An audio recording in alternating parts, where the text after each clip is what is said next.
बच्चों, आज हम आपके सामने प्रश्न वाले 5 पॉइंट रेखा और कोण के बाकी के क्वेश्चन करेंगे।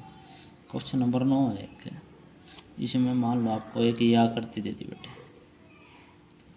तो ये रेखा आपने इस पर पॉइंट का नाम दे दिया, ये ए बी रेखा है और ये मान लो सी डी रेखा। तो अब जो ये बीच में कोण बन रहा है ये देखो, और जो ये सामने कोण है ये हमेशा बराबर होते हैं। इसका नाम होता है बेटे ऊर्ध्वाधर सम्मुख कोण। बीच में मान लो पॉइंट ओ है ये, यानी ए ओ सी कोण बराबर है बी ओ डी के। क्यों? क्योंकि इसको कहते हैं हम ऊर्ध्वाधर सम्मुख कोण, यानी बी ओ डी ऊर्ध्वाधर सम्मुख कोण। अब जब ये आपस में बराबर है तो यानी बेटे ये वाला कोण और ये वाला कोण भी आपस में बराबर होगा, यानी कि ए ओ डी बराबर है सी ओ बी। ये भी क्यों है? ये भी ऊर्ध्वाधर सम्मुख कोण है। अब एक बात देखते हैं हमने मान लो एक रेखा खींची और इस पे ये कोई कोण बना दिया। ये कौन सा कितने डिग्री का होता है? 180 डिग्री। इसका क्या कहते हैं हम? रैखिक कोण। इसको कहते हैं हम रैखिक कोण। ठीक है, मान लो हमने इनके बीच में एक लाइन निकाल दी, ये ए था, ये बी था, ये सी लिख दिया। अब ये दो कोणों में बट गए। अब जब ये दो कोणों में बट गए तो इसको बोल देंगे हम इन दोनों को मिलकर रैखिक युग्म कोण। रैखिक युग्म कोण, या फिर इनको हम संपूरक कोण भी बोल सकते हैं। जो हमने पीछे बात की, संपूरक कोण भी 180 डिग्री के होते हैं। और एक और बात बेटे, मान लो ये पॉइंट ओ है तो ए ओ सी और सी ओ बी जो बिल्कुल आपस में टच होते हैं, जिसमें बीच में एक रेखा कॉमन हो और शीर्ष बिंदु कॉमन हो, तो उसे हम बोलते हैं आसन कोण। उसे बोलते हैं हम आसन कोण, यानी ए ओ सी का आसन कोण। क्वेश्चन पूछा जाता है कई बार कौन सा है? ए ओ सी का आसन कोण है सी ओ बी या बी ओ सी। ए की बात, ये आसन कोण कहलाते हैं जो बिल्कुल साथ के साथ में है। अब देखो इधर, अब मान लो ये ऊर्ध्वाधर सम्मुख कोण था, तो हमने माना ये मान लिया थोड़ी देर के लिए ये 60 डिग्री है, तो ये भी कितना हो जाएगा? 60 डिग्री। यानी कि जब एक साइड में इसके जब दो रेखा आपस में प्रतिच्छेद करती हैं तो जो सम्मुख के सामने आवाज़ से लग रहा है ऊर्ध्वाधर सम्मुख कोण आपस में बराबर होते हैं। एक यदि न्यून कोण है एक जोड़ा, तो दूसरा, अब अगर हमने थोड़ी देर पहले ये पढ़ा था, ये है रैखिक कोण, और रैखिक कोण को हमने बीच में से काट दिया, लेकिन ये पूरा घूम कर कितना बन रहा है? 180। उसी तरह ये पूरा घूम कर कितना बन रहा है? 180। तो जब ये 60 का है तो ये हिस्सा कितना रह गया? 180 माइनस 60, यानी कि 120। और ये 120 है तो इधर वाला भी कितना हो गया? 120। तो एक कोण, यदि एक इसका जोड़ा न्यून कोण है तो दूसरा जोड़ा अधिक कोण होगा। दूसरा जोड़ा क्या होगा? अधिक कोण। और दोनों कोण मिलकर जो है हमेशा 180 होंगे। और ये मान लो एक ये 90 है, एक 90 है तो इसके सम्मुख भी 90 का ही होगा।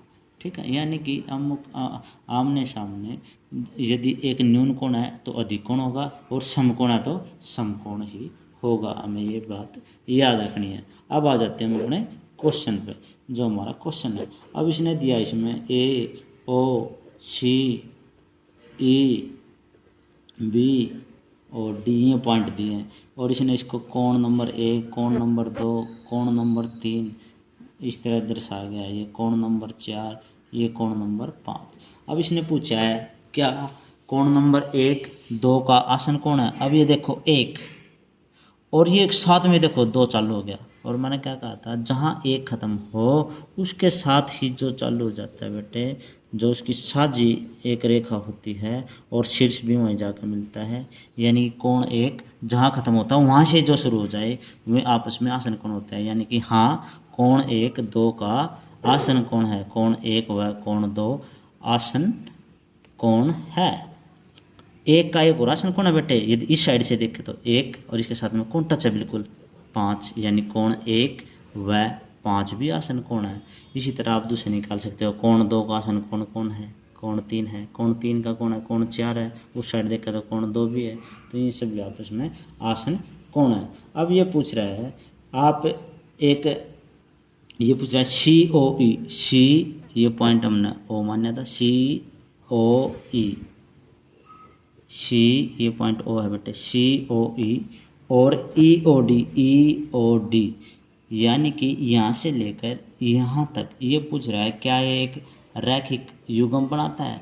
अब देखो मैंने आपको एक बात बताई थी, रेखा बेटे इस तरह हो, रेखा इस तरह हो, रेखा इस तरह हो या इस तरह हो, सभी के सभी ये क्या है, रैखिक कोण है। और ये देखो उसी रेखा पर चलकर उसी रेखा पर जब रुक जाते हैं तो रैखिक कोण होता है। देखो तो अर्थात COE और EOD ये आपस में हाँ रैखिक युग्म बनाता है। देखो ये दिखाई दे रहा है।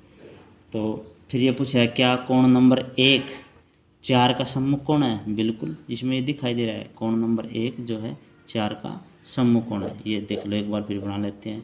ये आपका कोण 1 है और ये आपका कोण नंबर 4 है। तो ये क्लियर से आपको दिखाई दे रहे हैं, ये आपस में सम्मुख कोण है। फिर ये पूछ रहा है कोण 5 का ऊर्ध्वाधर सम्मुख कोण है। अब ये इधर हमारे पास 5 दे रखे हैं और इसका ऊर्ध्वाधर सम्मुख कोण कौन होगा, जो इस साइड में, यानी बीच वाला भी सब आ गया, तो क्योंकि जहाँ से रेखा चालू होती है बेटे वही रेखा पे घूम कर हम वापिस चालू करते हैं। तो इसके सम्मुख ये वाले कोण हो गए, लेकिन इस कोण को हमने 2 भागों में बांट दिया। किसके समय, कोण 2 और कोण 3, यानी कोण 5 के सम्मुख कोण कौन है, कोण 2 प्लस कोण 3, ये दोनों जो है इसके सम्मुख कोण है। और कोण 1 का कोण 4 है। अच्छा, रैखिक कोण को या संपूरक बेटे एक ही बात होती है। अब क्वेश्चन नंबर 10 भी सेम ऐसे ही है, आपने खुद करना है। क्वेश्चन नंबर 11 में इस तरह की आकृति दी गई है और आपसे पूछा गया है कि कोण 1 और कोण 2 क्या आसन कोण है।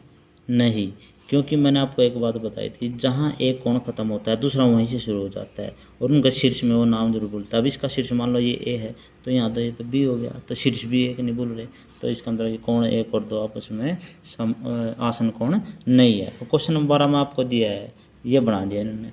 ये पूछा ये 55 है तो ये x कितना होगा, x भी कितना होगा 55, आपने लिखना है x बराबर है 55। क्यों, अभी आपको बताता हूँ, ऊर्ध्वाधर सम्मुख कोण। और यहाँ पर इसने लिख रखा है बेटे y और यहाँ लिख रखा है z, और जब ये 55 है और ये सारा मिलकर कितना बनाता है 180, रैखिक कोण हो गया। अब 180 में से 55 माइनस कर दें तो ये कितना रह गया 125, यानी y का कितना आ गया कोण 125, और ये 125 है तो z भी कितना हो जाएगा 125। इसलिए आपने यहाँ लिख देना कोण y बराबर है कोण z 125, और यहाँ लिख देना ऊर्ध्वाधर सम्मुख कोण। अब इसके सेकंड पार्ट में इसने दिया है बेटे ये कोण यदि 40 है तो z कितना होगा। देखो इसमें भी क्लियर दिखाई दे रखे, ये भी ऊर्ध्वाधर सम्मुख कोण है तो कोण z बराबर क्या हो गया 40।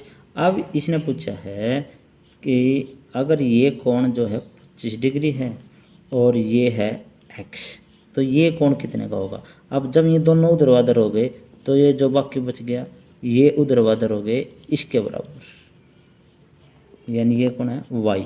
और अब इसमें एक बात देखते हैं, ये सारा मिलकर 180 होना चाहिए, तो यानी 40 जमा x जमा 25 180 होना चाहिए, यानी कि x बराबर ये बेटे प्लस के उस साइड जाकर आप माइनस कर दो तो x बराबर आ गया आपका 115। तो ये x आपका 115।